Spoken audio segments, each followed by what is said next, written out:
Okay. Gentleman from New Mexico, Mr. Heinrich, is recognized. Thank you, Mr. Chair. Mr. McKay, over the last 20 years or so, I think it's fair to say the oil and gas industry has made some incredible technological strides.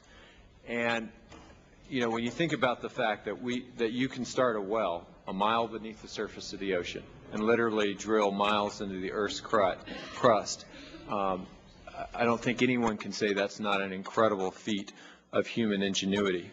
And I know that employed by the industry, employed by BP, are some of the best scientists, geologists, engineers you're going to find in any industry.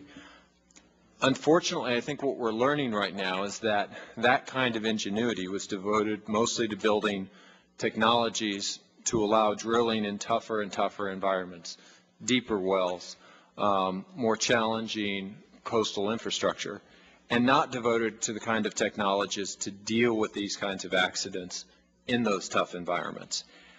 As Mr. Miller noted yesterday, we are using some of the same tools to address this spill that were used in that 1969 Santa Barbara spill. As I hear from my constituents over and over again, one of the things that folks want to know is, why wasn't there a ready-to-go Plan B, Plan C, Plan D the next day? Why did it look like you were winging it days and even weeks into this accident? The response efforts have concentrated in two large pieces, subsea and surface. And the surface spill response plan, which is authorized by the government and sits underneath the National Contingency Plan, that has formed the foundation of the surface response, which I think has worked overall pretty well, and it's under unified command. On the subsea response, as I said a little bit earlier, this is a very unique and unprecedented situation. We have this situation where we have a blowout preventer that should have worked, didn't work, and the ability to manually intervene with ROVs has not proved successful. And we have on top of that a marine riser package which did not release the rig, therefore we can't get on top of that blowout preventer. What we have done is respond it's the largest subsea response ever mounted anywhere. We've got 4 deepwater rigs operating and drilling relief wells, intervening and containing the oil, and 16 submarines at sometimes working.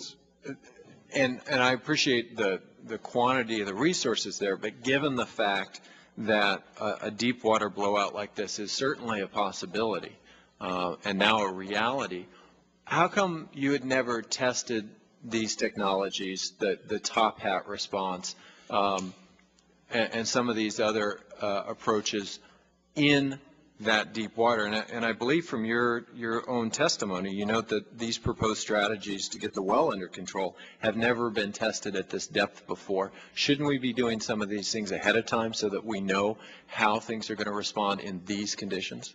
A couple of things. You're right. This has not been done in 5,000 feet of water before. The top hat, the containment domes have been used in shallower water. We are dealing with a rather unique fluid here that has hydrate issues, and that is what we ran into. What I would say is we are definitely going to learn a lot from this, and I will say that I believe the industry is going to have to look at incremental subsea capability to intervene in situations like this. I do believe that. So we have been pursuing multiple parallel paths on every piece of action that we can think of, or other experts, including the government, can think of. We will learn from this, and therefore, I think, through regulation and through the industry efforts, we will be able to put in place some more capacity, some more planning, and some more understanding of worst-case scenarios that will allow us to have confidence in developing the resource going forward. I do believe that. Can you give me some understanding of the thought process that went into attempting this, what you called a top hat containment dome procedure first, as opposed to moving first to use the kill valves to pump mud into this well? Yes, I can.